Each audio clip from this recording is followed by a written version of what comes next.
Alright guys, private hospitals जहां पर आप ठीक होने जाते हो, ठीक हो जाते हो, पर उसके बाद कभी ठीक नहीं हो पाते बिकॉज बिल इतना बड़ा होता है। और इस वीडियो में मैं आपको बिल्कुल नहीं बताऊंगा कि वो कैसे लूटते हैं, क्या इंसिडेंसेस है। आप सब अच्छे जानते हो कि प्राइवेट हॉस्पिटल्स लूटते हैं, चाहे आपने अक्षय कुमार की गब्बर देखी हो या ना। बट हाँ, private hospitals are actually serious thing guys, because उनकी लूट अब लोगों का खून चूसने लगी है। गुंडे और मवालियों से ज्यादा लोग प्राइवेट हॉस्पिटल्स के डॉक्टर से डरने लगे। मैं सबको बुरा नहीं बोल रहा हूं, पर कुछ तो इतने बुरे हैं कि डॉक्टर और हॉस्पिटल के नाम पे कलंक है। और आज हम इस बात का सोल्यूशन भी निकाल के लाएंगे कि इसको ठीक कैसे किया जा सकता है। ये सारी बातें मैं इस वीडियो की वजह से कह रहा हूं। उन्होंने मेरा हाथ पैर बांध दिया छारी, क्या करे, हाथ पैर, और 7 जने ऊपर थे। आईसीयू का मतलब होता है इंटेंसिव केयर यूनिट, ना कि इनकम कलेक्शन यूनिट। नो, पर ऐसा हुआ है, एक पेशेंट को बांध के रखा आईसीयू में। Can you believe that? ऊपर से मैं भागा या छुटवा के। तब पहले लोगों को आईसीयू में जान बचाने के लिए भेजा जाता था। अब लोग जान बचाकर भाग के आ रहे हैं वहां से कि बोल रहे 60 डॉक्टर ने मेरे को पकड़ के रखा था, बोल रहे थे पैसे निकालो तो जाने नहीं देंगे। मैं हैरान हूं जी, कैसे अमृत टपक रहा आईसीयू में। अंदर ही रह तू, घर वालों को आके बोला कि बेटा इनको बोले पैसे वगैरह दे। I mean this video is coming from MP Ratlam, और जब से वीडियो वायरल हुआ है सब लोग गहरी चिंता में चले गए कि कहीं ऐसा उनके साथ ना हो जाए। ऊपर से मैं भागा या छुटवा के। लीव एवरीथिंग, भाई की फिटनेस तो देखो। और ये वीडियो आपने पूरा देख ही लिया होगा, नहीं देखा तो मैंने दिखा दिया है, लेकिन इस वीडियो की एक लाइन याद रखिएगा। खुला बोल रहा हूँ, प्रशासन भी ऐसा, प्रशासन को भी बताओ, प्रशासन खुला बोल रहा है कि तेरे से वो जो कर लो तेरे हिसाब से कर ले। और ये अब प्राइवेट हॉस्पिटल्स कितना लूटते हैं ये तो हमको पता है, और हम लोग भुगत भी चुके हैं और देख रहे हैं। इनफैक्ट आप किसी प्राइवेट हॉस्पिटल में जाते हो, इंश्योरेंस के साथ जाते हो, इंश्योरेंस वाली कंपनी भी पूरा क्लेम नहीं देती। और पिछले साल तो इंश्योरेंस रिजेक्शन के बहुत सारे मामले सामने आए थे, और उसके ऊपर हम कैसे भूल सकते हैं मार्जिन। मार्जिन। जीएसटी काउंसिल ने एक अमेंडमेंट किया था 18 जुलाई 2022 को कि अगर आप किसी प्राइवेट हॉस्पिटल में 5,000 से ज्यादा का रूम लेते हो तो आपको हर दिन 200 रुपए जीएसटी देनी पड़ेगी। मैं कहता हूं कमाल है, जोर से बोलिए मार्जिन। मार्जिन। और इन सब के बावजूद भी मरीजों की ऐसी हालत हो रखी है। ऊपर से मैं भागा या छुटवा के। इसका सोल्यूशन है, और वो है मैं आपको बताऊंगा। लेकिन सबसे पहले हमारी इंडियन हेल्थ सर्विसेज को समझते हैं कितनी ह्यूज, कितनी बड़ी है।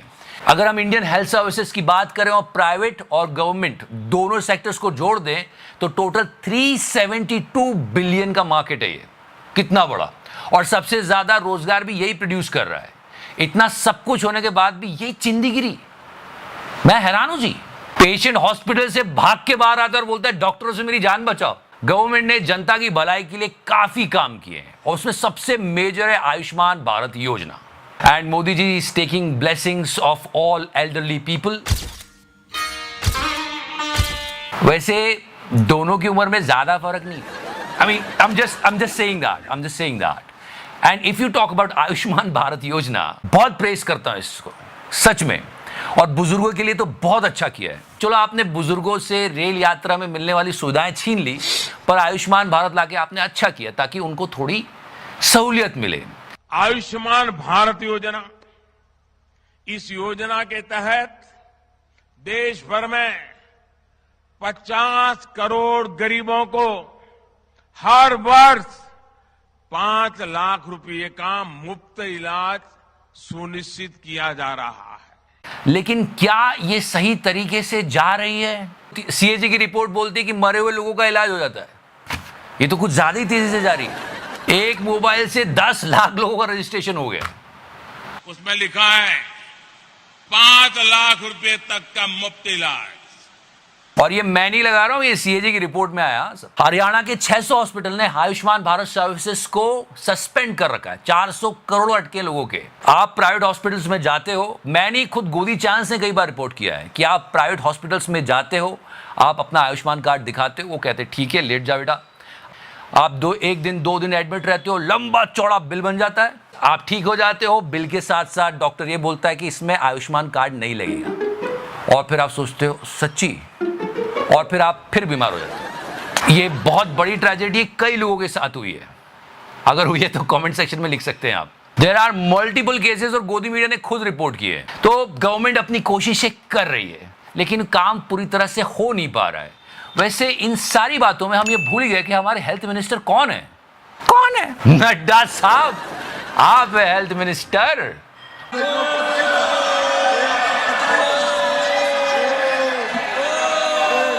Boo! Now let's talk about the solution, guys. Government came up with so many schemes. पर हाँ, लोगों का कहना है कि बस आप एक काम कर दो। हमारा देश जहां पर 60% लोग प्राइवेट हॉस्पिटल पर डिपेंड करते हैं अच्छे हेल्थ केयर के लिए, उनके लिए बस एक काम कर दो, प्राइवेट हॉस्पिटल्स को रेगुलेट कर दो। यह था क्लिनिकल एस्टैब्लिशमेंट एक्ट 2010, और 2010 में आ गया था ये। इस एक्ट को हर एक स्टेट गवर्नमेंट को इंप्लीमेंट करना था, लेकिन 15 साल हो गए, अभी तक किसी ने ढंग से किया ही नहीं है। अगर ये हो जाता तो बहुत सारी प्रॉब्लम सॉल्व हो जाती दोस्तों। इस एक्ट को लाने के 2 बहुत बड़े रीजंस थे कि मरीजों को सही और अच्छी सुविधाएं मिले और सही दामों पे मिले, उनको लूटा ना जाए। Almost every place, private hospitals, government hospitals, nursing home, सबको रजिस्टर करवाना पड़ेगा, और उसके हिसाब से जिन सर्विसेज की जो फीस डिसाइड कर दी जाएगी उससे ज्यादा नहीं लेना है। लेकिन ये हो नहीं पाया, 15 साल हो गए। ये एक्ट सीधे सेंटर से आ रहा था, और स्टेट गवर्नमेंट के अपने रीजंस थे। उनके अपने रीजंस थे कि हमारे खुद के रूल्स एंड रेगुलेशंस है, अगर इस एक्ट को लेकर आएंगे तो ये प्रॉब्लम होगी, वो प्रॉब्लम होगी, इसलिए ढंग से कहीं भी इंप्लीमेंट नहीं हो पाया। और उसके बाद जो सबसे बड़ा रीजन बताया गया वो था प्राइवेट हॉस्पिटल्स की लॉबिंग। प्राइवेट हॉस्पिटल ओनर्स के बहुत सारे पॉलिटिशियंस, ब्यूरोक्रेट्स के साथ उनके कनेक्शंस होते हैं, तो फिर ये बात बन नहीं पाती है। और जहां भी रूल्स थोड़े बहुत लगाए गए, प्राइवेट हॉस्पिटल्स ने लूप होल्स ढूंढ लिए। और मैं ये इसलिए कह रहा हूं कि इस क्लिनिकल एस्टैब्लिशमेंट एक्ट 2010 की बात रेखा गुप्ता जी ने की है, और ये बात करके उन्होंने कोई ट्वीट भी डिलीट नहीं किया। No, but it is a serious thing. वो एक्ट जिसके माध्यम से पूरा का पूरा हमारे क्लिनिक, हॉस्पिटल, लैब और जितने भी टेस्टिंग सेंटर्स हैं उनको रजिस्टर किया जाता है और मॉनिटर किया जाता है। आपको ये जान करके माननीय सदस्यों ये हैरानी होगी कि आज भी दिल्ली जो है देश की राजधानी, घिसे पिटे 1993 के Delhi nursing home registration act के माध्यम से चल रहा है, ना कि 2010 में बने हुए क्लिनिकल एस्टेब्लिशमेंट एक्ट के हिसाब से।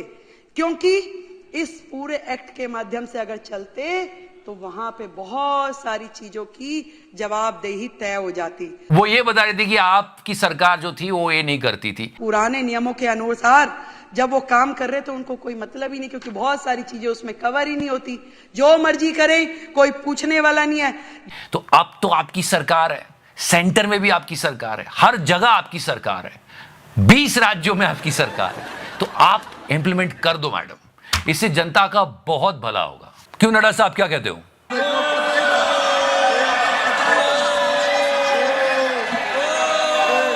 ये तो हर बात पे बू करते रहते हैं, लेकिन रेखा गुप्ता जी ने ये आश्वासन दिया है कि वो क्लिनिकल एस्टैब्लिशमेंट एक्ट 2010 को इंप्लीमेंट कर देंगी।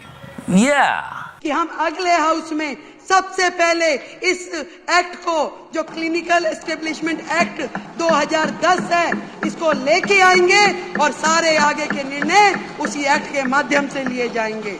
अगर ये हुआ तो सच में जनता का बहुत भला होगा। दिल्ली की जनता का तो हो गई, और मैं तो कहता हूं देश में हर एक स्टेट को ये करना चाहिए। Great Rekha Gupta ji, 2 tweet delete कर दो इनके। नहीं, मजाक करो, but the most important thing is that it is the need of the hour. बहुत ज्यादा लूट हो रही है यार प्राइवेट हॉस्पिटल्स में। तो देखते हैं रेखा गुप्ता जी करती हैं कि नहीं, और किया तो वेरी गुड। और आप भी एक वेरी गुड काम कर दो, लाइक का बटन दबाओ। If you like it more you can press the subscribe button. Thank you so much. आज तो कौन आएगा आप जानते हो।